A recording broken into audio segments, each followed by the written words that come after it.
Olá!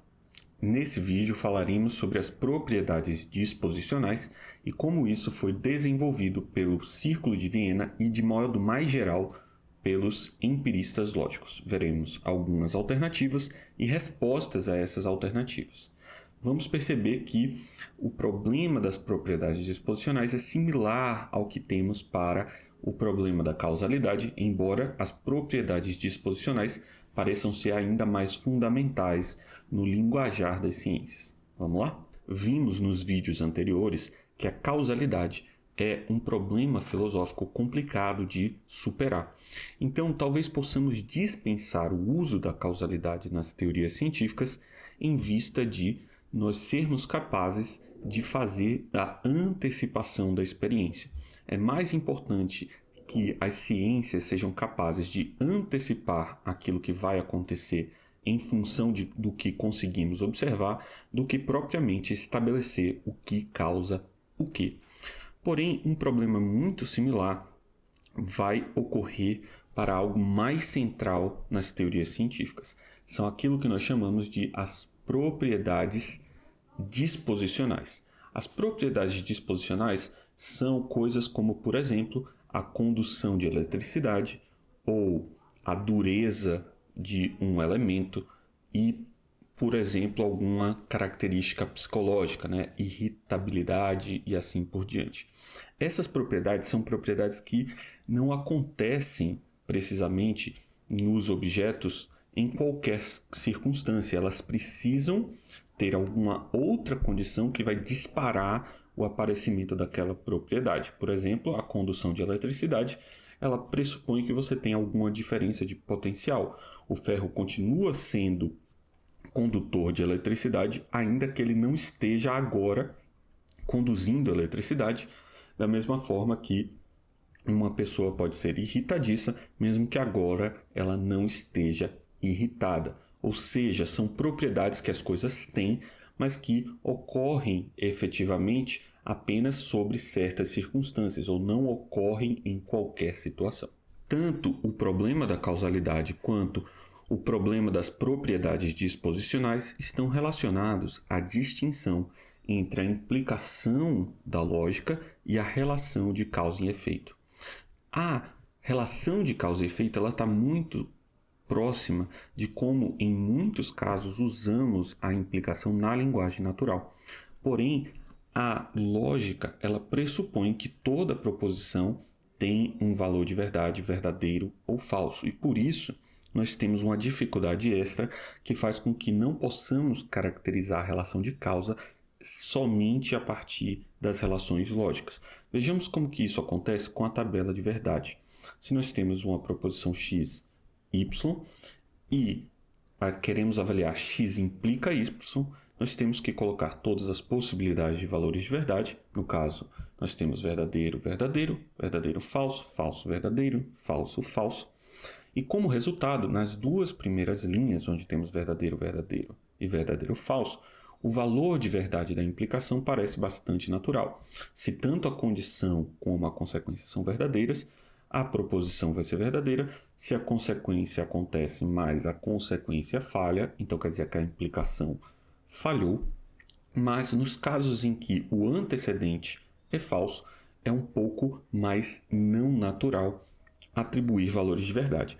Porém, vamos observar aqui que se nos impomos a atribuir um certo valor de verdade, então é bastante natural que essas duas últimas linhas sejam verdadeiras. Vejamos como que nós fazemos esse tipo de avaliação. Vamos considerar todas as possibilidades para essas duas últimas linhas. Observe que na primeira possibilidade elas seriam ambas falsas. Nesse caso, a proposição x implica y seria simplesmente equivalente a dizer x e y, que seria verdadeira somente quando ambas são verdadeiras. Isso parece também não corresponder a um novo tipo de conectivo distinto, tanto, por exemplo, do ou e do e. Se, por exemplo, dissermos que é a segunda possibilidade, então nós teríamos como consequência algo equivalente a simplesmente reafirmar a consequência. Então, também não seria um operador que traria mais algum tipo de esclarecimento, Na terceira opção, que seria falso, quando o antecedente é falso e o consequente é verdadeiro, e verdadeiro quando ambos são falsos, nós observaríamos que tanto x implica y quanto y implica x teriam o mesmo valor, ou seja, a implicação seria uma forma de equivalência, mas nós queremos uma relação que seja assimétrica, né? Nós estamos dizendo que x implica y, e isso não é a mesma coisa que dizer que y implica x. Por isso que a última opção é a única que parece razoável, uma vez que nós impomos a ideia de que toda proposição tem de fato um valor de verdade, verdadeiro ou falso. A operação que definimos aqui é aquilo que chamamos de implicação material e ela é usada com muito sucesso na matemática. Porém, vejamos que a implicação material não corresponde naturalmente àquilo que nós chamamos de implicação causal. Qual que é o problema? Se nós temos uma frase como se 2 igual a 1, então a lua é feita de queijo, observe que 2 igual a 1 é falso. E em todos os casos que o antecedente é falso, a implicação material como um todo resulta em algo verdadeiro. Porém, a lua ser feita de queijo não tem como causa o 2 ser igual a 1. Né? Então, esse tipo de relação não estabelece a causa entre o antecedente e o consequente. O antecedente não precisa estar relacionado com o consequente. E por isso que, se pretendemos rejeitar a causalidade, a ideia de causalidade, a implicação material deve ser suficiente para falarmos das propriedades disposicionais, e é isso que tentaremos ver a seguir. Comecemos a nossa investigação das propriedades disposicionais a partir de um exemplo simples. Se, por um acaso, colocamos sal na água, ele vai se dissolver. E por isso nós diríamos que o sal é solúvel. Solubilidade seria uma propriedade disposicional. E a alternativa mais natural de tentar capturar esse tipo de relação é dizer que uma certa propriedade disposicional aplica-se a um objeto quando, sob uma certa condição, nós observamos algum certo fenômeno. Por exemplo, algo é solúvel se, quando colocamos em água, ele dissolve. Então, nesse sentido, nós temos uma definição que captura mais ou menos essa relação de modo similar a como fazemos no nosso uso da linguagem cotidiana. Porém, aqui, justamente por conta do problema da implicação material, nós concluiríamos que algo como Júpiter é solúvel. Por quê? Porque para que a implicação da ideia de colocar na água implica dissolve, ela vai ser verdadeira quando nós não colocamos na água. Então, Júpiter, que não pode ser colocado em água ou nunca foi colocado em água, vai ser dito solúvel. Dizemos então que coisas que nunca foram colocadas na água são solúveis. Isso parece bastante estranho, não captura a ideia que nós queremos. Nós queremos dizer que é algo na própria coisa, é algo constitutivo das coisas, que elas são solúveis. Então, dizer que algo é solúvel simplesmente porque uma certa condição nunca se aplicou à coisa é algo que não nos parece capturar a ideia de propriedades disposicionais, que é algo que nós usamos cotidianamente nas ciências. Uma alternativa para evitarmos esse problema é expandirmos a nossa linguagem para uma linguagem modal. Poderíamos dizer que, se colocássemos sal na água, então ele se dissolveria. Ou seja, nós não precisamos, para avaliar se Júpiter é solúvel ou não, efetivamente colocar ele na água. Basta dizer que, caso colocássemos ele na água, ele dissolveria. Ou, escrevendo em uma linguagem modal mais explícito, não é possível colocar sal na água e o sal não dissolver. E é isso que caracterizaria a ideia do sal ser solúvel. Tem a ver com algo que vai além simplesmente da descrição lógica dessa relação. Nós precisamos falar também desse universo da possibilidade.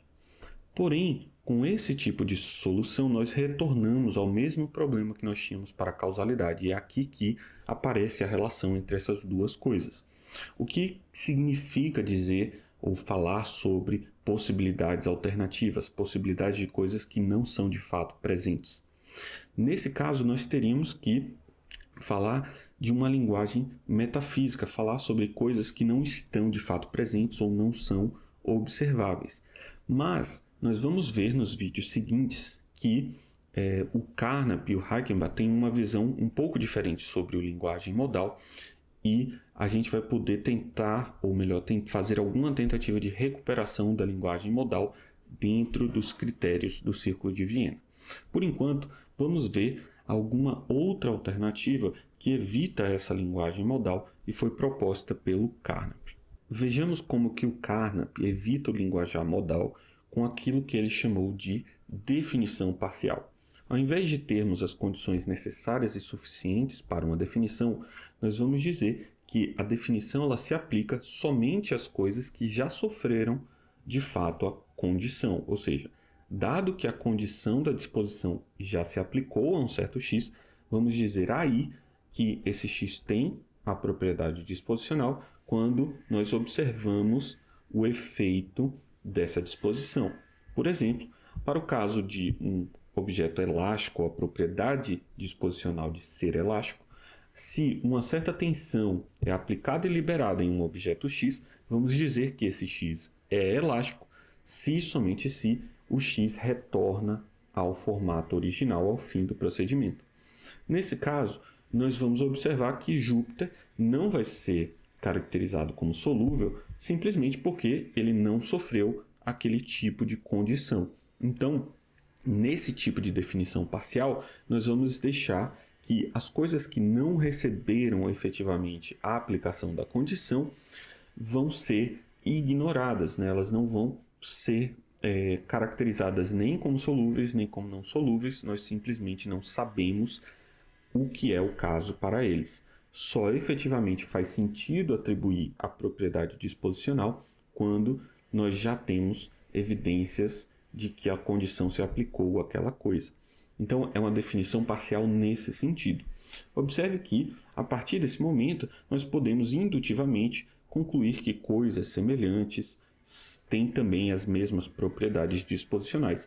Ou seja, nós vamos usar processos indutivos para estabelecer que um sal não é um sal particular que é solúvel, porque ele já foi colocado em água e, por exemplo, depois desidratado. Um outro sal que é similar a ele, dele nós esperamos propriedades disposicionais semelhantes. Essa definição parece evitar pelo menos os problemas mais imediatos a respeito das propriedades disposicionais.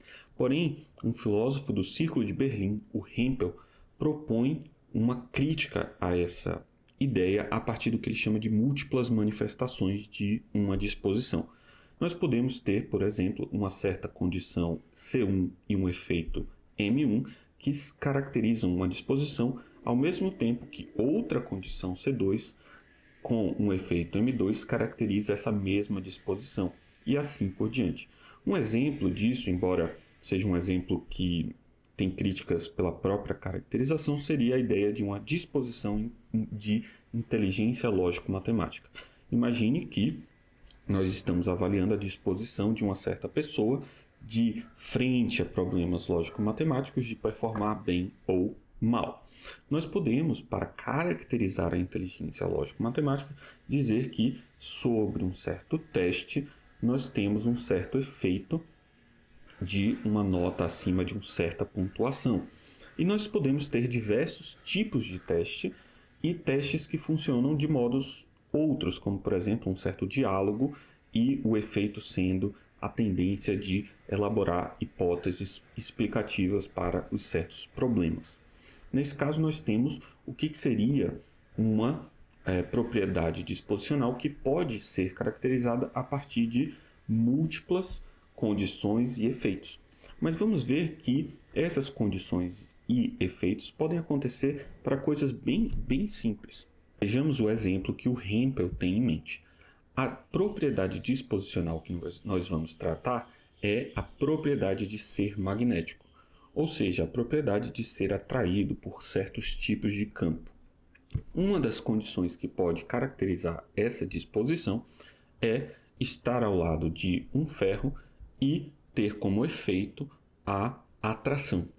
Ou uma outra condição, estar próximo de uma bússola e a bússola mudar a direção do ponteiro em direção ao objeto que queremos avaliar como magnético.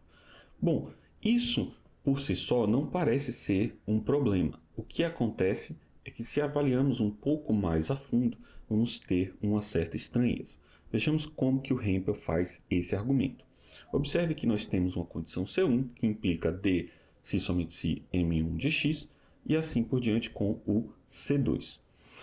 Com uma prova lógico-matemática, nós conseguimos concluir que se supomos que tanto vale C1 de X quanto vale C2 de X, então D de X vale se somente se M1 de X vale, e D de X se somente se M2. Então, sobre a hipótese de que C1 de X e C2 de X, nós podemos concluir que M1 de X se somente se M2 de X. Isso uma conclusão puramente lógica. Pelo teorema da dedução, que é um teorema da lógica, nós concluímos que C1 de X e C2 de X implica M1 de X se somente se M2 de X. Observe aqui, se nós voltamos ao exemplo, que estar ao lado de ferro e estar próximo de uma bússola implica que vai provocar uma atração se somente se mudar a direção do ponteiro. Note que a conclusão que nós chegamos a partir dessas duas definições parciais é uma coisa que fala algo efetivamente sobre o mundo, né? Nós estamos falando algo que não é simplesmente dado pela estrutura lógica do que falamos. Então, qual que é a estranheza que o Hempel percebe? Que a partir de condições múltiplas de descrição das propriedades disposicionais, nós vamos chegar a conclusões não analíticas. Porém, as consequências de coisas que são supostamente analíticas, como as definições, não poderiam provocar a conclusão de coisas que são sintéticas, coisas que de fato falam sobre o mundo. Nesse caso, estamos em uma situação em que nossa linguagem lógica não parece ser capaz nem de definir diretamente as propriedades disposicionais, nem de definir parcialmente as propriedades disposicionais. É por isso que nós temos que avaliar algumas opções. As nossas opções vão ser de tentar continuar esse processo de tentar modos alternativos de definir as propriedades disposicionais, ou nós explicarmos a linguagem modal sem de fato recorrer às suposições metafísicas. O projeto que vamos avaliar é o projeto 2, que foi, como eu disse mais anteriormente nesse mesmo vídeo, levado a cabo pelo Carnap e o Reichenbach, que tentaram produzir uma linguagem modal ou um entendimento do linguajar modal que não recorresse à metafísica ou que fosse, no caso do Reichenbach, ainda assim empírico. Com isso, nós terminamos esse vídeo das propriedades disposicionais. No próximo vídeo, veremos a semântica, ou seja, o pensamento, a reconstituição do pensamento semântico dentro da visão científica do mundo, com os trabalhos do Tarski, do Carnap e do Reichenbach. Muito obrigado e até o próximo vídeo.